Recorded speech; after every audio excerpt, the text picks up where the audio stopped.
નમસ્કાર મિત્રો, મારી યુટ્યુબ ચેનલમાં તમારું સ્વાગત છે। આજે આપણે વાત કરવાના છીએ કે નેહડામાં ગરાસણી અને ડાકુ સાથે બનેલી ઘટના છે કે આજથી દાયકાઓ પહેલાંની વાત છે, જ્યાં ગીરનું જંગલ અડાબીડ હિંસક પશુઓથી ભરપૂર અને માનવ વસ્તીથી જોજનો દૂર હતું। ગીરના એ ઘનઘોર હૃદય સમાન ભાગમાં ઊંચા ઊંચા સાગ, સીસમ, આંબલી અને ખાખરાના વડલાઓ વચ્ચે વસેલો હતો એક નાનકડો મનોહર માલધારી નેહડો કે જે હરિપરનો નેહડો કહેવાય। આ નેહડો કુદરતની જાણે અણમોલ કૃતિ હતો।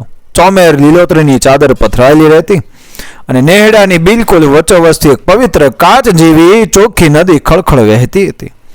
વહેલી સવારે સૂરજનું પહેલું કિરણ જ્યારે ઝાકળના ટીપા પર પડતું, જ્યારે આખો નેહડો મોતીની જેમ ચમકી ઉઠતો। ગીરની શુદ્ધ નસલની હજારો કાળી કબરી ગાયો અને ભેંસોના ધણ આ નેહડાની શાન હતા।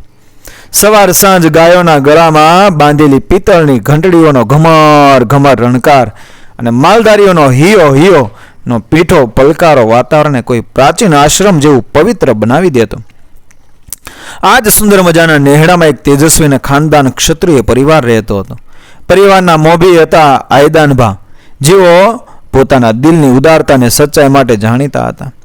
તેમના ધર્મપત્ની, જેમને આખું પંથક તેમની ઉચ્ચ સંસ્કારિતા, મર્યાદા અને શીલને કારણે આદરપૂર્વક ગરાસણી તરીકે જ ઓળખતો અને ગરાસણીનું સાચું નામ તો કદાચ લોકો ભૂલી ગયા હતા, પણ તેમની લોકમાતા જેવી છબી સૌના હૃદયમાં અંકિત હતી। તેમને 3 નાના સંતાનો હતા, 2 દીકરા અને એક નાની દીકરી, જે હજુ અણસમજુ કલરવ કરતા પંખી જેવા હતા।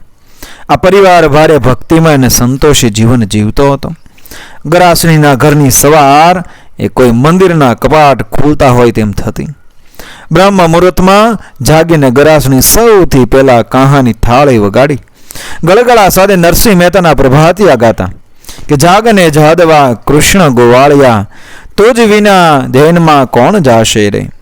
ત્યારબાદ ઘરમાં સ્થાપિત શામળિયા ઠાકર દ્વારકાધીશની મૂર્તિને કુળદેવી આઈ શ્રી ખોડિયાર માના સોના જેવા ફોટા સામે ઘીનો દીવો થતો।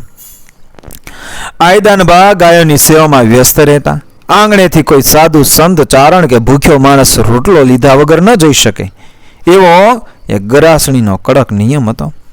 ઘરમાં દૂધ દહીંની નદીઓ વહેતી અને હરિભજનના સથવારે આખો પરિવાર પરમ સુખ ભોગવી રહ્યો હતો। પરંતુ સુખ અને દુઃખ તો સમયના 2 પૈડા છે। એક વર્ષે ચોમાસું પૂરું થતાં જ ગીરમાં કાળજાળ ટાઢ ભરી અને કડકડતી ઠંડીમાં આયદાનભાને અચાનક રહસ્યમય ઝેરી તાવ ભરાયો। અંતરિયાળ જંગલ હોવાને કારણે આસપાસ કોઈ વેદ કે દવાખાનું નહોતું।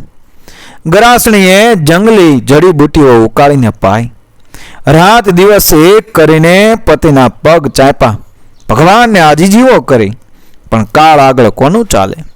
એક કાળી રાત્રે આયદાનભાના શ્વાસ થંભી ગયા। તેમના પતિનું અકાળ મૃત્યુ થયું। આખા નેહડામાં આભ ફાટ્યું હોય તેવો આક્રંદ છવાઈ ગયો કે જે પુરુષના આશરે આખો પરિવાર ગર્વથી જીવતો હતો, તે છત્ર છાયા ક્ષણભરમાં છીનવાઈ ગઈ।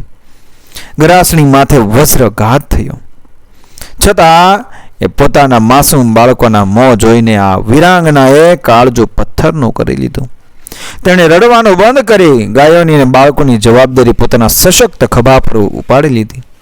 આયદાનભાના અવસાનને હજુ માંડ થોડા મહિના થયા હતા, ત્યાં હોરઠના પંથકમાં માજા મુક્ત ડાકોનો ત્રાસ શરૂ થયો।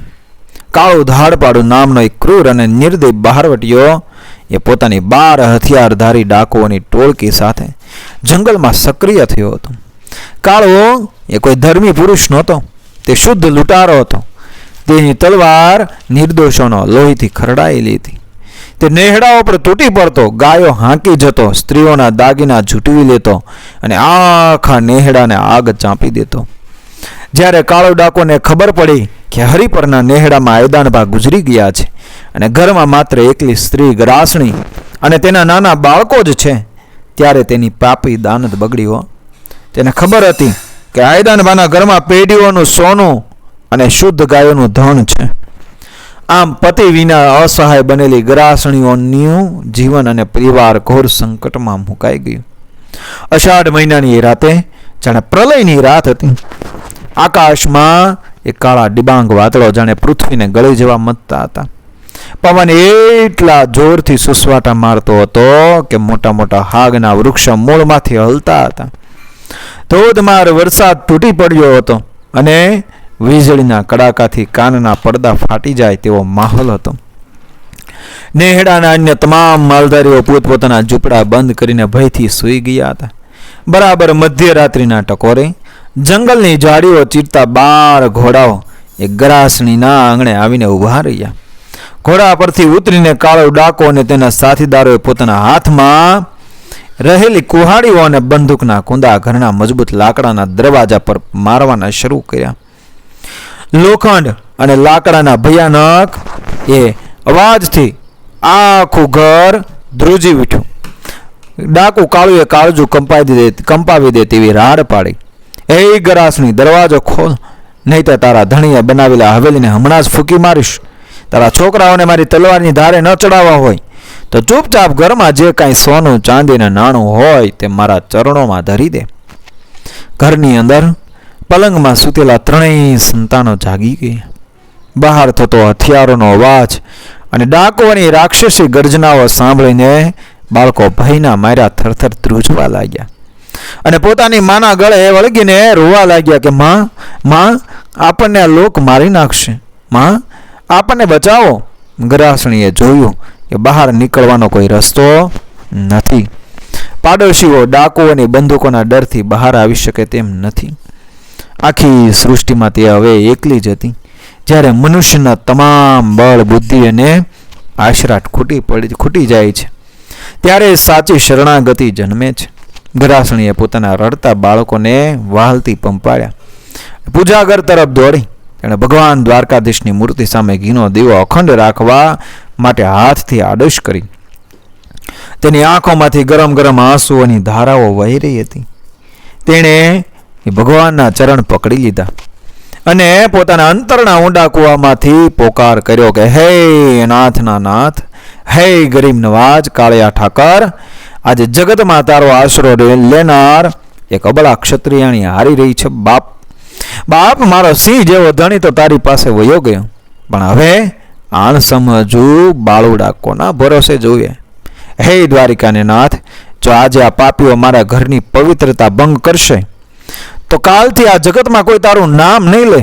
અને દોડ મારા શામળિયા, કાં તો આ પાપીઓનો કાળ બન અને કાં તો અમને તારા ધામમાં બોલાવી લે. ગરાસણીની પ્રાર્થનામાં લેશ માત્ર અહંકાર નહોતો, માત્ર 100% શુદ્ધ શ્રદ્ધા અને સમર્પણ હતું. અને બરાબર એ જ સેકન્ડે જ્યારે ડાકોએ બહારથી એક મોટો પથ્થર મારીને ઘરનો મુખ્ય દરવાજો તોડી નાખ્યો ત્યારે નેહડાની ધરતી પર એક અલૌકિક ઘટના બની. ઘરના નાના એવા પૂજા ઘરમાંથી અચાનક દિવ્ય, અસહ્ય અને કરોડો સૂર્ય એક સાથે ઉગ્યા હોય તેવો પ્રચંડ પ્રકાશનો પુંજ પ્રગટ્યો. આ પ્રકાશ ગરમ નહોતો, પણ એટલો તેજસ્વી હતો કે સામાન્ય આંખો તેને જોઈ ન શકે. અને આખા ઓરડામાં ચંદન અને તુલસીની અદ્ભુત સુગંધ ફેલાઈ ગઈ. ગરાસણીએ જેવી આંખો ખોલી તેને મૂર્તિની જગ્યાએ સાક્ષાત ચતુર્ભુજ નારાયણ, શંખ, ચક્ર, ગદા અને પદ્મ ધારણ કરેલા કાળિયા ઠાકરના દિવ્ય સ્વરૂપના દર્શન થયા. સ્વયં ભગવાનનો સાક્ષાત્કાર હતો. ભગવાનના દર્શન થતાં જ ગરાસણીના હૃદયમાંથી મોહ, માયા અને મૃત્યુનો ભય કાયમ માટે ગાયબ થઈ ગયો. દરવાજો તોડીને જેવા કાળું ડાકુ અને તેના 12 સાથીદારો એ તલવારો અને બંદૂકો સાથે ઓરડામાં ઘસ્યા કે તરત જ પેલો પૂજાઘરમાંથી નીકળતો દિવ્ય પ્રકાશ એ પ્રચંડ વીજળીની જેમ તેમની આંખોમાં વાગ્યો. ઈશ્વરીય તેજનો પ્રથમ પ્રહાર પાપીઓ સહન ન કરી શક્યા. ઓય બાપા, આ શું થયું? મારી આંખો, મને કાંઈ દેખાતું નથી. કાળો ડાકોએ પોતાની તલવાર ફેંકી દઈને 2 હાથે આંખો ચોળતા ચીસ પાડી. સરદાર, આ ઓરડામાં શું છે? મારું માથું ફાટે છે. ચારે બાજુ ધોળું અંધારું થઈ ગયું. બીજા ડાકોએ બૂમ પાડી કે જોતામાં તમામ ડાકોને અંધાપો આવી ગયો. જેઓ હમણાં સુધી વાઘની જેમ ગર્જના કરતા હતા તેઓ હવે અસહાય બનીને જમીન પર આળોટવા લાગ્યા. કોઈ દિવાલ સાથે ભટકાયું તો કોઈનું માથું થાંભલા સાથે વાગ્યું. તેમના હાથમાંથી બંદૂકો અને તલવારો છૂટીને એ જમીન પર પડી ગઈ. પાપીઓનું બધું જ શારીરિક બળ ભગવાને એક ક્ષણમાં હાણી લીધું. ડાકોને સમજાઈ ગયું કે તેઓ કોઈ સાધારણ સ્ત્રી સામે નહીં પણ બ્રહ્માંડના માલિક સામે લડી રહ્યા છે. તેઓ ભયના માર્યા અંધારામાં એકબીજાના કપડાં પકડીને રાડા રાડ કરતા આંફતા આંફતા નેહડામાંથી જંગલ તરફ ભાગી છૂટ્યા. ભગવાને આ રીતે લીલા કરીને ગરાસણીના આખા પરિવારનો અદ્ભુત બચાવ કર્યો. બીજા દિવસે સવારે રાતનું વાવાઝોડું અને વરસાદ થમી ગયા હતા. આકાશ એકદમ સ્વચ્છ હતું અને સોનેરી સૂરજના કિરણો જ્યારે હરિપરના નેહડા પર પડ્યા ત્યારે વાતાવરણ એકદમ શાંત અને મંગળમય લાગતું હતું. રાતની ભયાનક આપવીતી સાંભળીને આખા નેહડાના માલધારીઓ ગરાસણીના ઘરે દોડી આવ્યા. ઘરના આંગણે અને ઓરડામાં વેરવિખેર પડેલી ડાકુઓની મોંઘી તલવારો બંદૂકો રાત્રે ઘડેલા એ દિવ્ય ચમત્કારની જીવતી જાગતી સાક્ષી પૂરતી હતી. ગરાસણીએ પોતાના એ ત્રણેય સંતાનોને સાથે રાખીને ઠાકોરજીની મૂર્તિ સામે સાષ્ટાંગ દંડવત પ્રણામ કર્યા. તેની આંખોમાંથી વહેતા અશ્રુઓ હવે ભયના નહીં પણ પરમ કૃતજ્ઞતાના હતા. તેણે ભાવ વિભોર થઈને ભગવાનનો કોટી કોટી એને આભાર માન્યો. હે ઠાકર, હે નાથના નાથ, તે આજે સાબિત કરી દીધું કે જેનો કોઈ નથી તેનો તું છે. તારો આ ઉપકાર આ ભવમાં તો શું 7 ભવ સુધી આ દીકરી નહીં ભૂલે. આ ઘટના ગીરના ઇતિહાસના પાના પર સુવર્ણ અક્ષર અંકિત થઈ ગઈ.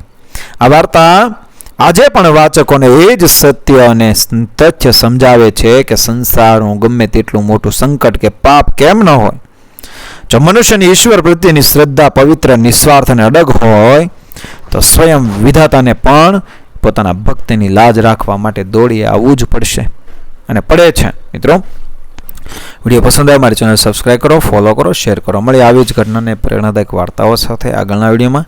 બન્યા રહેજો મારી ચેનલ સાથે. જય શ્રી કૃષ્ણ, રાધે રાધે, જય મા ભવાની.